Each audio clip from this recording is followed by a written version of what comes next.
Welcome to Wrestling with Philosophy. I'm your coach, Amit Palmer. Begin.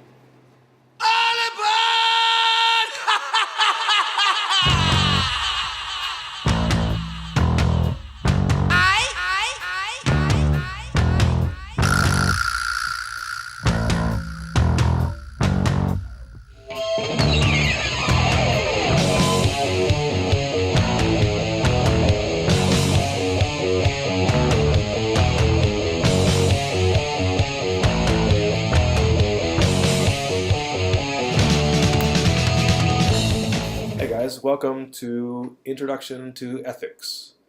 In this course, we're going to have 5 sections. The first section is the issue that the classical Greeks were most interested in, which is what does it mean to live a good life, or how do we go about doing it? So first, we need to figure out what it is, and then we also need to figure out how to go about doing it. So is the best life one in the pursuit of pleasure or happiness? Is it one in the pursuit of wisdom? Is it one in the pursuit of virtue? What are the different variables that make a life good? How do we distinguish a good life from a bad life? Or is it like everything's like your perspective, man? Or are there objective answers to these questions? So that's the first section we're going to look at. The next section is closely related to the first, which is we're going to look at the question, why be moral? So suppose we come up with an answer to the question regarding what is a good life. I've got my answer. The good life is one in which I realize all my desires. Now, unfortunately, I live with other people. They're all around me. And if I only do what I want, then they're going to get mad. And if everybody only does what they want, then things aren't going to go very well. And so there are certainly pragmatic reasons why sometimes I want to give up my own desires. But when does it make sense to give up my own desires, pursue my own desires, and when do I just say, no, this is what I need in order to make my life go well, and too bad. So, and then what other sort of motivations might I have for being moral? Do I only look at it in terms of a cost-benefit analysis, or are there reasons beyond that why I should act morally? Okay, the third section we're going to look at is metaethics. Now, metaethics isn't something you would normally encounter in an intro course, but I like it, so I'm going to make you suffer through it. Well, not really suffer, I just happen to like it a lot. So before I give you a definition of metaethics, I'm just going to give you an example that will allow us to understand what metaethics, some of the issues that metaethics is involved with. So suppose you go to dinner with your friend and you're at a Vietnamese restaurant and they bring you some cilantro and you put cilantro all over your food because you love cilantro, and your friend looks at you and says, why are you ruining your food? Cilantro is awful. You're like, no, you say to your friend, cilantro tastes really good. That's just a fact, and you are mistaken. So the waiter comes along and says something like, no, you're both mistaken. Cilantro is just a matter of taste. Some people think it's good, some people think it's bad. It just depends on your particular preferences and desires. So we can draw an analogy with questions about morality. Are there objective moral truths? So a lot of people will say, no, what's right and wrong is just like, depends on your perspective, man. It's all subjective. Or some people say, it just depends on your culture.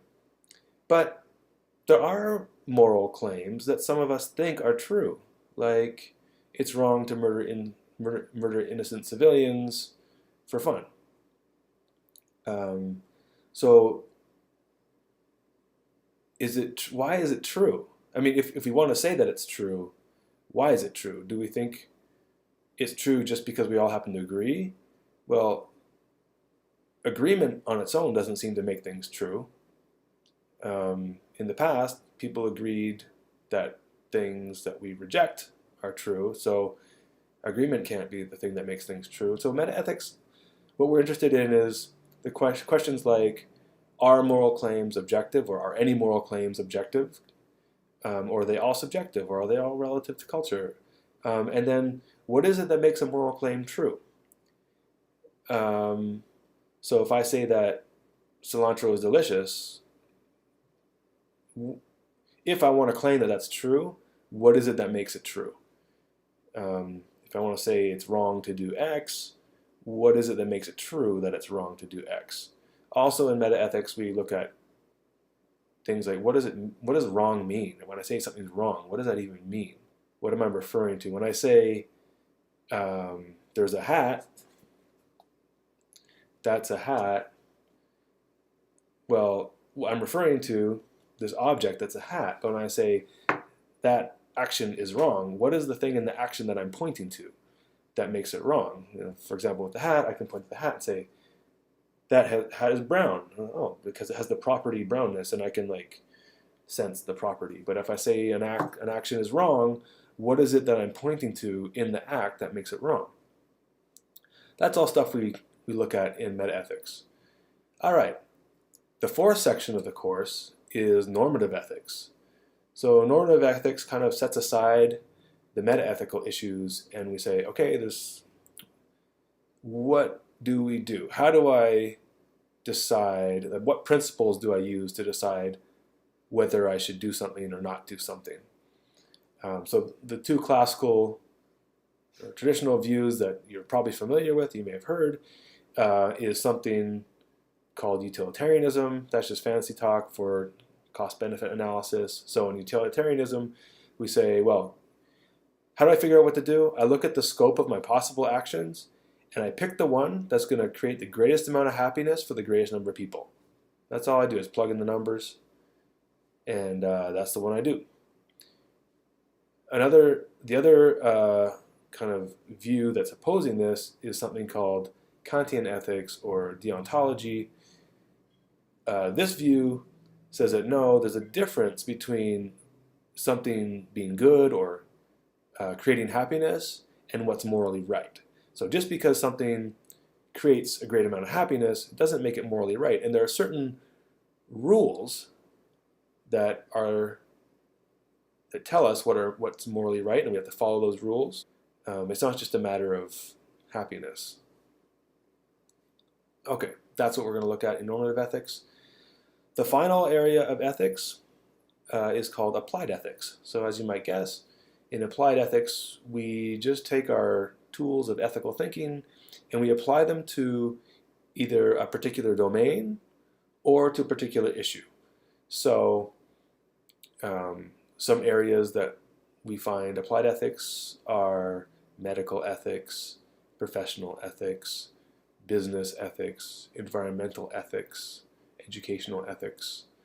And then specific issues that we would study in applied ethics are things like abortion, affirmative action, refugee rights.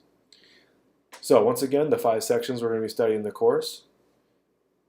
Number 1, what is the good life? 2, why should I be moral?